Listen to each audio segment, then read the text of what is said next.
पश्चिम बंगाल से बड़ी खबर आ रही है, जहां पर पश्चिम बंगाल में मंत्रिमंडल को बर्खास्त कर दिया गया है। राज्यपाल ने मंत्रिमंडल को बर्खास्त किया। खबर है कि ममता के इस्तीफा न देने पर बर्खास्त कर दिया गया है। ममता बनर्जी ने इस्तीफा देने से इनकार किया था, जिसके बाद ये कार्रवाई की गई है। और हमारे पॉलिटिकल एडिटर अदिति नागर हमारे साथ है।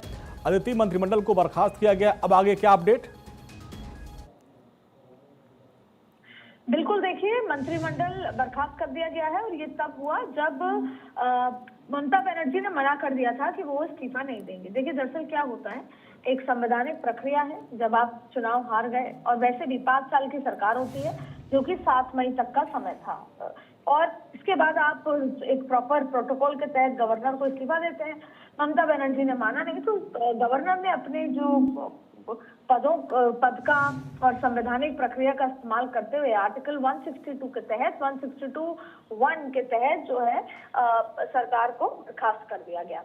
और वैसे भी देखिए, कल अमित शाह वहां पर होंगे, विधायक दल की बैठक होगी, विधायक दल का नेता चुना जाएगा, और कल जाके शाम को देर रात गवर्नर के पास जाकर विधायक दल का नेता सरकार बनाने की मांग करेंगे, और उसके साथ साथ दूसरे दिन शपथ समारोह हो जाएगा। उसके पहले आपको सरकार को बर्खास्त करना होता है।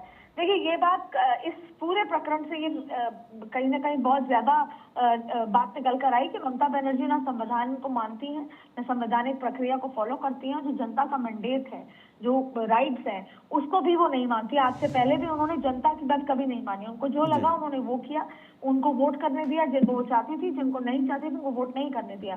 चुनाव पहले इस प्रक्रिया को मानती थी ना, आप मानती थी, तो कहीं ना कहीं एक नार्सिज्म जैसी बात है। लेकिन फिलहाल एक संवैधानिक प्रक्रिया आर्टिकल 162 के तहत गवर्नर के पास ये पावर्स होती हैं कि वो चाहे तो सरकार बर्खास्त कर दे। और टेक्निकली समझा जाए तो 5 साल की सरकार है, उसका समय खत्म हो गया। ना ही सरकार सत्ता में आई, ना उतने बड़े नंबर से, और ना ही ममता बनर्जी जीत कर आई।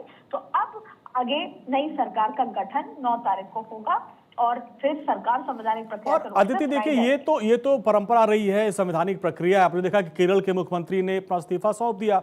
ये तो रहता है कि भाई मुख्यमंत्री इस्तीफा सौंपते हैं, इसके बाद नई सरकार को आमंत्रित किया जाता है। लेकिन यहाँ पर चैलेंज किया जा रहा है, बार बार चैलेंज किया जा रहा है संवैधानिक संस्थाओं को। एक बार फिर से ममता बनर्जी ने वही किया, तो मजबूरन ये कदम उठाना पड़ा। बिल्कुल, देखिए, पश्चिम बंगाल के जो राज्यपाल हैं RN रवि ने विधानसभा भंग कर दी है, और ये करना ही पड़ता, क्योंकि उसकी एक पूरा प्रोसेस है। अगर आप आते हैं एक संवैधानिक प्रक्रिया के तौर, प्रोटोकॉल के तौर पे, तो आप देते, पर अगर आप इस्तीफा देने को तैयार नहीं है, तो जाहिर तौर पे गवर्नर को ये प्रोटोकॉल निभाना पड़ेगा। और इसके अलावा नोटिफिकेशन भी जारी हो गया है नई सरकार बनने का। इसका मतलब ये है कि ममता कैबिनेट की किसी भी मंत्री के पास अब कोई पावर नहीं रहेगी। ममता को ये कहा था कि सीएम पद से इस्तीफा वो नहीं देंगे, उन्होंने ये बात कही थी। और इधर बंगाल में हावड़ा के पास जो शिवपुर में भाजपा और टीएमसी कार्यकर्ता, ये सब झड़प तो चली रही है, लेकिन प्रोटोकॉल के तहत आप देखिए कि सरकार भंग कर दी गई है।